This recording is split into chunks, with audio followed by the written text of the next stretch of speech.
नमस्कार साथियों, स्वागत है आपका हमारे चैनल टीएनटी ज्ञान में। मैं आज लेके आया हूँ नए हमले की खबर। आपने पता चला हुआ आपको कि इजराइल ने फिर से हमला कर दिया है और इस बार निशाना बनाया है उसने कतर को। कतर पे उसने हमास के जो नेता थे या हमास के जो भी उसकी नज़र में आतंकवादी थे और हमास की नज़र में वो वहां के नेता थे, उस पर हमला कर दिया है और हमला भी कुछ किया ही है। और ये हमला कहाँ हुआ है? कतर में।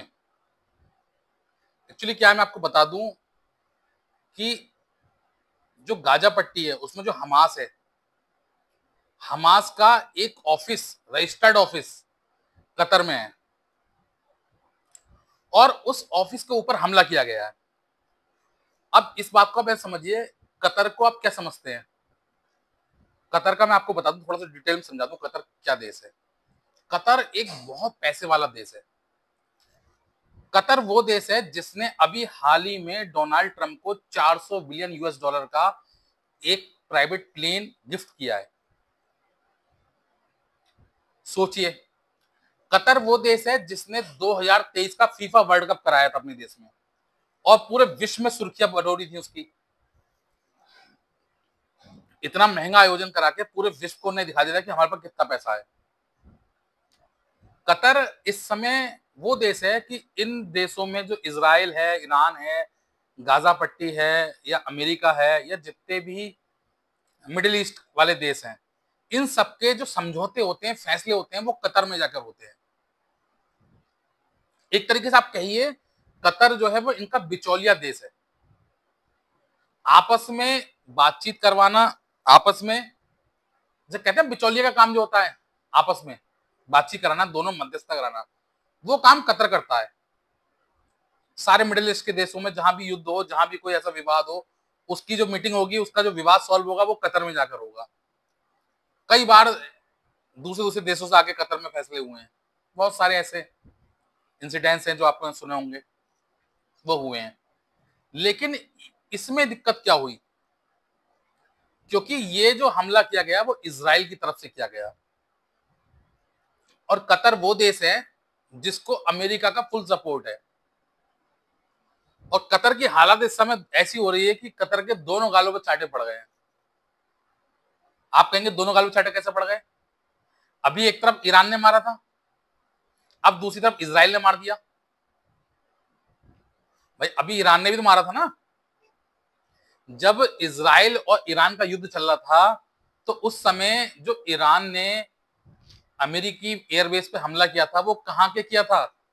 वो कतर के ही किया था, क्योंकि कतर के पास ही ईरान है और वहीं पे हमला किया गया था जहां अमेरिकी सैनिक का एयरबेस है, जहां 10,000 अमेरिकी सैनिक हर समय रहते हैं। उस जगह ये ईरान द्वारा हमला किया गया था। तो इसका मतलब पहले ईरान ने मारा, अब किसने मारा? इजराइल ने। और उसकी सुरक्षा की गारंटी किसने ली है? देखिए, अगर पावरफुल देशों में बात करें तो उसकी कोई वैसे कोई पावर नहीं है कतर की। हाँ, पैसे वाला देश है, रिच रिच पीपल वहां के, पैसा वाला देश है। तो उसकी गारंटी ली किसने ली थी? अमेरिका ने। अमेरिका ने अपना एयरबेस बनाया, 10,000 सैनिक हर समय वहां रहते हैं। उसके बाद भी इसराइल वहां के टोक के चला गया और उनका बयान क्या आता है कि not thrill about the situation, Trump unhappy, Israel strikes. और वो कहते हैं not my decision, Trump कंडम्ड Israel attack in Qatar. अब भाई, अब आप कह रहे हैं कि हम हैप्पी नहीं है, ठीक है, लेकिन अभी आपने कुछ दिन पहले ये बयान दिया था, जबकि इजरायली पीएम जो है बेंजामिन नेतान्याहू, उन्होंने पूर्ण जिम्मेदारी, तुरंत हमला करके कहती था हमने करा है। उन्होंने इफ इन्वाइट नहीं किया, उन्होंने साफ साफ कहा। ये भी बताऊंगा कि ऐसा क्यों किया उन्होंने। फिलहाल तो अभी डोनाल्ड ट्रंप की बात सुन ले हम लोग, क्योंकि ये मैं डोनाल्ड ट्रंप की बात क्यों बता रहा हूं आपको। देखिए, कतर के लोग बड़े समझदार हैं। फिर भी अभी हमारे यहाँ भारत में जो है, जैसे ही ऑपरेशन सिंदूर के बाद जो सीज फायर हुआ था, उसके बाद जगह जगह विरोध होना शुरू हो गया था सीज फायर का, ठीक है। लोग ये कहने लगे थे कि सरकार ने जो है वो डोनाल्ड ट्रंप के आगे झुककर सीज फायर कर लिया, क्योंकि सोशल मीडिया है, न्यूज है, प्रिंट मीडिया, डिजिटल मीडिया, हर तरह का मीडिया, हर तरह खबर अलग तरीके की चल रही थी। कोई किसी को गोदी मीडिया कहता है, कोई किसी को जेन्युइन मीडिया कहता है, मतलब सबका अपना मत है। जिसको जो न्यूज चैनल पसंद है वो उसकी तारीफ करता है, बाकी के अगेंस्ट रहता है। अगर मान लीजिए किसी को कोई न्यूज चैनल पसंद है तो वो उसकी तारीफ करेगा, और जिसको जो पसंद नहीं है उस दूसरे को झूठा कह देगा। अब वो चाहे पक्ष का हो चाहे विपक्ष का हो, मैं एक तरफा बात नहीं कर रहा, मैं दोनों की बात कर रहा हूँ, है ना। चाहे भाई विपक्ष विपक्ष को कौन से चैनल पसंद आएंगे, जो विपक्ष की बात करेगा, और पक्ष को कौन से चैनल पसंद आएंगे, जो उसके पक्ष की बात करेगा, विपक्ष की नहीं दिखाएगा। तो दोनों का ही अपना अपना वो है। लेकिन मैं इस बात को क्यों दिखा रहा हूँ आपको, क्यों बता रहा हूँ, क्योंकि जब ऑपरेशन सिंदूर के बाद सीज फायर हुआ तो डोनाल्ड ट्रंप का बयान आया, बड़बोले तो है ही वो, कि हमने करवाया, ढिंडोरा पीटने की उनकी आदत है, ठीक है। उन्होंने यही बयान दिया अपना। भारत में विरोध शुरू हुआ कि भाई आपने उनके कहने से कर दिया, ठीक है, समझ में आता है।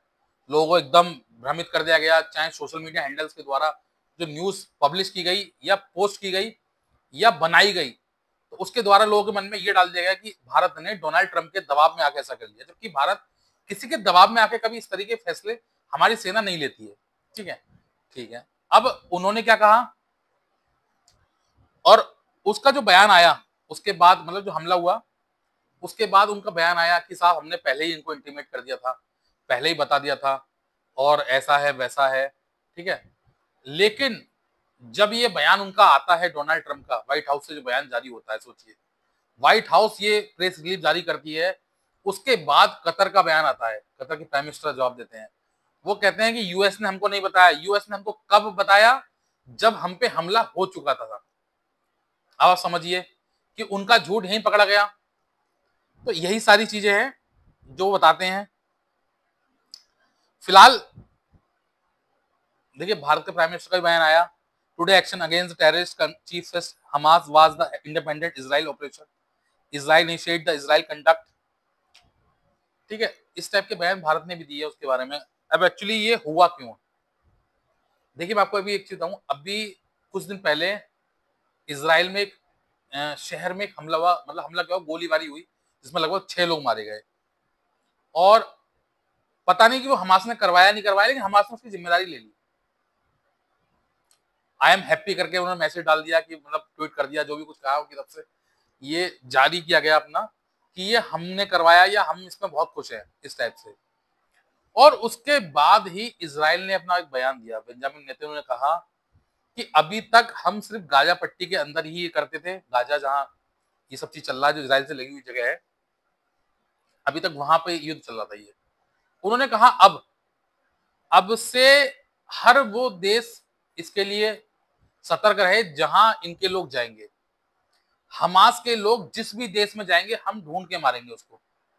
ये उन्होंने ओपन चैलेंज दिया सबको, साफ कहा उन्होंने कि जहां भी हमास के लीडर जाएंगे, जहां भी हमास के नेता जाएंगे, हम उनको उस देश में घुस के मारेंगे।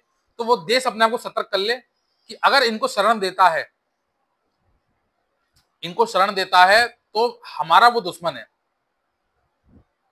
सीधा सीधा मैसेज उनका कतर के लिए था, कि कतर में उनका मुख्यालय था हमास का, जिसकी वजह से उन्होंने दिया, ठीक है। अब देखिए डोनाल्ड ट्रंप का क्या बयान आता है उसमें। डोनाल्ड ट्रंप कहते हैं, उनका बयान आया, everyone wants to hostage home, everyone wants to bear war and the Israel has accepted my terms, it times to harm Hamas accepted as well. I have warned Hamas about the consequence not accepting. This is my last warning. That will not be another on site. Thank you for the attention on this matter. Donald Trump, ये बयान उनका आया था 8 तारीख को। 8 तारीख को उन्होंने समझाया था कि हमास के लीडर पे हमला हो सकता है, ठीक है, और ये मेरी उनकी चेतावनी है, उनको समझ लें ये बात, ठीक है। समझ में आया उनको कि उन्होंने आग्रह कर दिया अपनी तरफ से। लेकिन आप ये भी तो समझे कि कतर की सुरक्षा की जिम्मेदारी भी तो आपकी थी, ये आप क्यों भूल रहे हैं। भाई कतर जैसा देश कोई किसी लड़ थोड़ी रहा है भाई, इसकी जिम्मेदारी भी आप थी। जबकि मोदी जी का बयान क्या है, मोदी जी ने कहा, strongly condemn the heinous terrorist attack in the inner today, we extend the heartful condolence the victim and wish speedily recovery the those injury. अब भारत देखिए कभी भी किसी भी हमले का सपोर्ट नहीं करता, ठीक है। इजराइल में हुआ, भारत ने तब भी उसका खंडन किया कि वो गलत हुआ। इस टाइप के जो हमले हैं वो इंसानियत के खिलाफ है, और कहीं भी हो रहा है, कतर में भी हो रहा है, वो भी गलत है, ठीक है। लेकिन उसकी वजह क्या है, क्योंकि वो एक्शन का रिएक्शन है।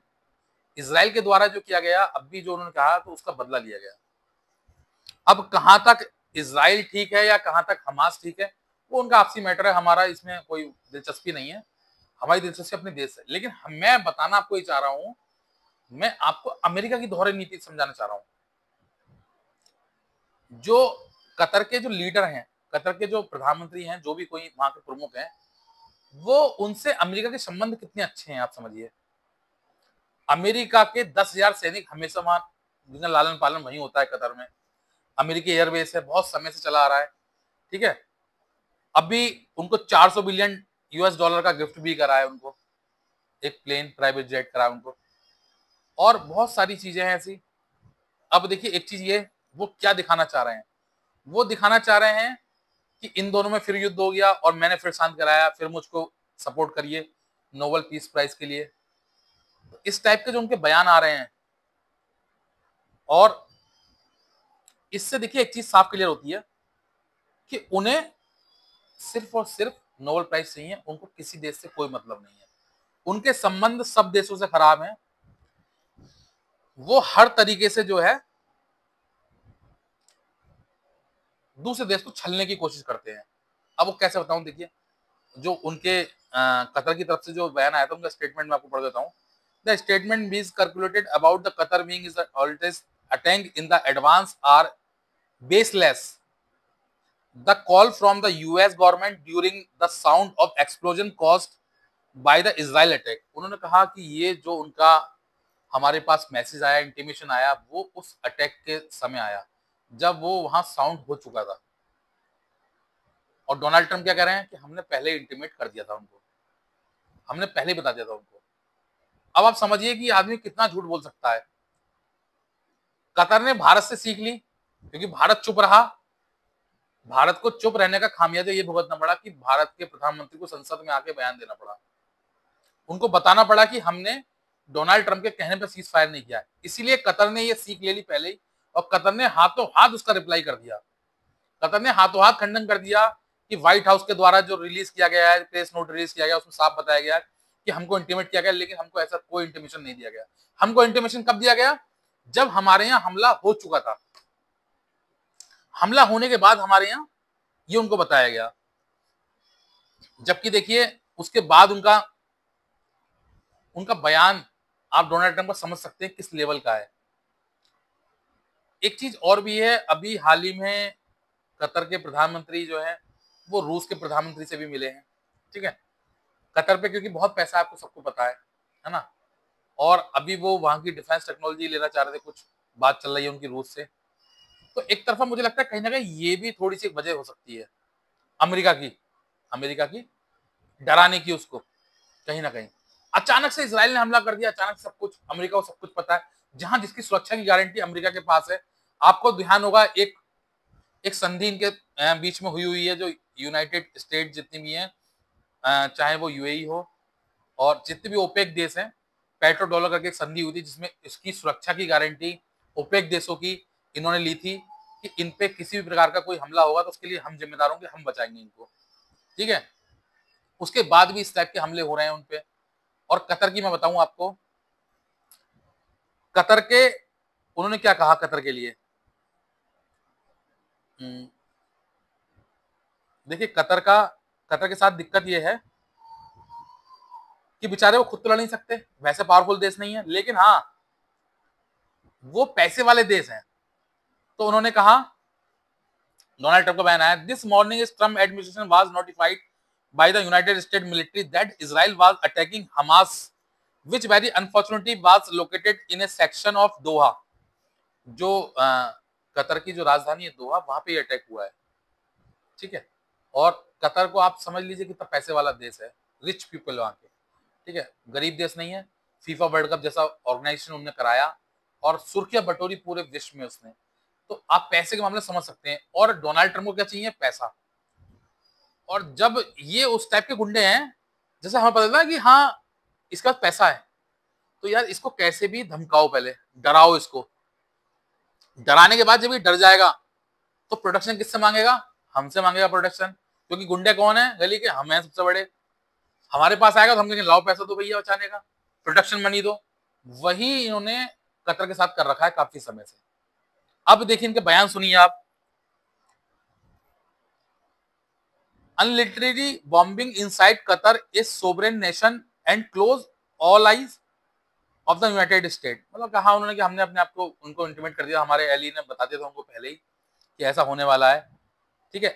Eliminated Hamas who have profited of the mystery of the those living in Gaza is a worth goal। I imitated directly especially envoy Steve Witkoff to inform the Qatar independent attack। कह रहे हैं हमने पहले ही हमारे जो colleague थे उन्होंने Steve जो इन्वॉय हैं उन्होंने बता दिया था उनको, कतर को, कतर की तरफ से बयान आ गया, खंडन साफ कर दिया कि कुछ नहीं बताया गया था, ठीक है। अब दूसरी बात सुनिए उनकी, उन्होंने कहा which he did however unfortunately to late the stop the attack। I view Qatar as a strong ally and friend of the US। भाई ये फ्रेंड कह के ही हालत खराब कर रखी है इन्होंने सब देशों की। भारत से भी कहा था माई फ्रेंड मोदी, क्या करा देख लीजिए आप। अब माई फ्रेंड कतर हो रहा है, तो कतर का भी क्या हल करेंगे ये भी समझ लीजिए आप, ठीक है। एक चीज और समझाता हूं आपको मैं इसकी बात, कि उनकी तरफ से एक बयान हो रहा है। देखिए अभी तक कतर पे पूरा कब्जा एक तरीके से अमेरिका का है, सब कुछ है उनके कहने में चलता है, उनको पैसा दे रहा है। अभी 400 बिलियन यूएस डॉलर का उन्होंने प्लेन गिफ्ट किया। अब वो क्या कहते हैं, I have directed secretary of the state Marco Rubio to finalise the defence corporation agreement with Qatar. Qatar हमसे डिफेंस सेक्टर में एग्रीमेंट करे। आप समझिए डिफेंस सेक्टर में क्यों करे, मैं बताया ना अभी जो पुतिन वाली बात बताई मैंने आपको, उनको पता है पैसा है इनके पास, अब हमसे हथियार खरीदो। मतलब हर तरीके से उनके पैसे का इस्तेमाल करना है, हर तरीके से उनका पैसा चाहिए। अब कतर का इस चीज का जवाब कौन देगा जो कतर पे हमला हुआ। और देखिए हमला इजराइल, तो आपको पता ही है इस मामले में इजराइल ने साफ कह दिया वो किसी कहने में आने वाला नहीं है, ना अमेरिका की सुनेगा ना किसी की सुनेगा। एक तरीके से आप अमेरिका उसके कहने में चलता है, हम लोग ये सोचते हैं कि अमेरिका ने पाल रखा है उसको, ना इजराइल ने अमेरिका को पाल रखा है, उल्टा है यहाँ पे। तो इजराइल के जो नेता हैं बेंजामिन नेतन्याहू, उनका साफ संदेश है कि जो भी हमास को संरक्षण देगा, जो भी हमास को रखेगा, उस पर हम हमला करेंगे, उस देश पे। और उनके ओपन चैलेंजेस सभी देशों को, चाहे वो कोई भी देश हो, साफ कहा उन्होंने कि हमास के लीडर जहां जाएंगे हम मार देंगे। अब समझिए कतर के संग क्या हो गया। फिलहाल कतर इसको समझने की कोशिश कर रहा है कि हमारे साथ क्या हुआ और अगला एक्शन क्या लिया जाए। बाकी कतर अब तक भारत की स्थिति से भी समझ गया होगा कि इनका क्या दोहरा चरित्र है, किस तरीके से लोगों को फंसाते हैं ये। अब कतर की समझ में आएगा कि जो इतने दिन से हम 10,000 लोगों को रोटी खिला रहे हैं वो क्या सही कर रहे हैं क्या गलत कर रहे हैं। क्योंकि कतर की अब दोनों तरफ से पिटाई हो चुकी है, इधर अभी ईरान ने मारा था, अब इजराइल ने ठोक दिया है। बाकी देखते हैं आगे भविष्य में भी क्या क्या होता है कतर के साथ। तो फिलहाल के लिए तो इतना ही। अगर मेरी दी हुई जानकारी आपको अच्छी लगी, पसंद आई हो, तो वीडियो को लाइक करें, शेयर करें और सब्सक्राइब करना ना भूलें। Thank you.